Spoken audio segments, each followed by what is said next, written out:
Hey guys, this is Swapnil for thinkdigit.com, and today I will be reviewing the Canon 1DX for you.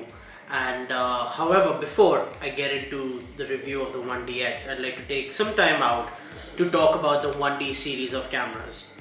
So up until now, that is till this camera came out, Canon had split the 1D series into two distinct lineups. One was the 1D Mark series and the other one was the 1DS Mark series. The 1DS series of cameras was mostly for studio photographers, people looking for impeccable quality in studio work, wanting to make really large prints. And the 1D Mark series was geared towards photographers who were shooting sports and high speed stuff. So both the cameras served a very different purpose. However, they looked the same, they felt the same. It was just the internals that differed a little bit. A lot of photographers were not happy with the way Canon was creating that split, so Canon has actually been listening to its consumers and they have given us the 1DX, which is their first full frame high speed camera which caters to both the quality nuts and the sports junkies. It's got an 18 megapixel full frame sensor, two Digic 5 Plus processors to handle the image data coming out of the sensor, along with a dedicated Digic 4 chip to handle metering and exposure, along with the AF. Speaking of AF, the autofocus in the 1DX is completely redesigned. It's got 61 focus points, just the same as the 5D Mark III. Actually, the 5D Mark III takes its focus system from the 1DX.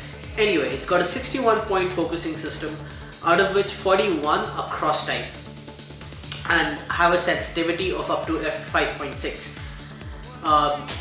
Given that there's been a new firmware update that's come out for the 1DX, the sensitivity of the center point has increased from 5.6 to f8, which means that if you have a lens which is f8 and above, it will still autofocus with the camera, which is pretty awesome.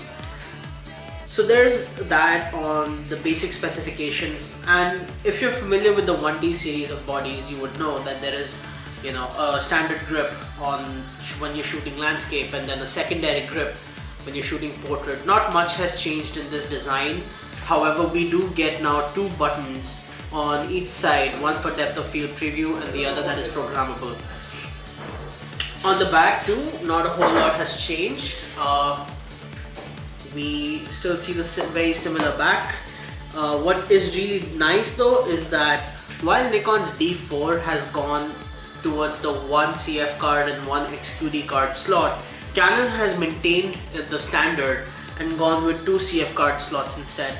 This is really helpful if you've been shooting sports. You don't have to buy new memory cards, so you just continue with what you have. So that's on the hardware front. Another great thing is that this camera can shoot 12 frames per second, and that is with full autofocus, tracking and exposure going on while it's shooting. So think about that for a second. 12 frames in 1 second, all while the camera is able to determine how fast and where your subject's moving to, focus the lens in that time and calculate the exposure. The math on that is just insane. It's very impressive. And if you lock up your focus and if you lock up your exposure, you can push that frame rate to 14 frames per second. Really impressive if you ask me. So what I'm going to do now is show you what shooting at 12 frames per second looks like.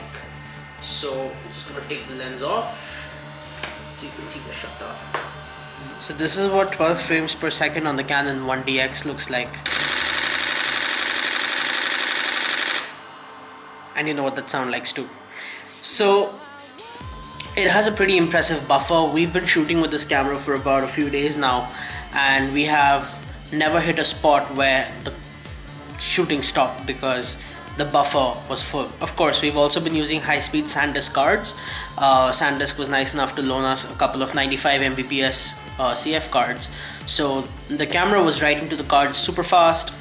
We were shooting super fast, and nowhere in between did we hit a lag point. So that was pretty awesome. The same goes for the video. We never hit any skipped frames when we were recording full HD video at 25 Mbps encoding. So now the question is, who is this camera for? This is definitely not the camera for you if you're like just looking to take good family photographs. It's extremely expensive, and it's also the kind of camera that you need to know how to use in order to maximize its full potential. This camera is generally for people who are into shooting, in my opinion, concerts, who shoot in low light, especially because the low light performance on this camera is absolutely phenomenal. Irrelevant whether you're shooting stills or video, the low light is just beautiful. Of course, you also need to supplement the camera with a very good lens. We've been shooting with a 24-70 f2.8, which allows us to shoot better in low light.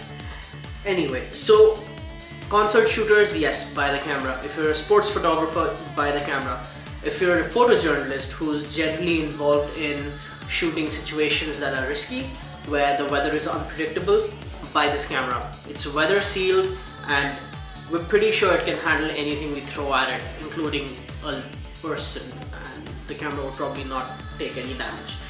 So this camera is definitely an all-round performer.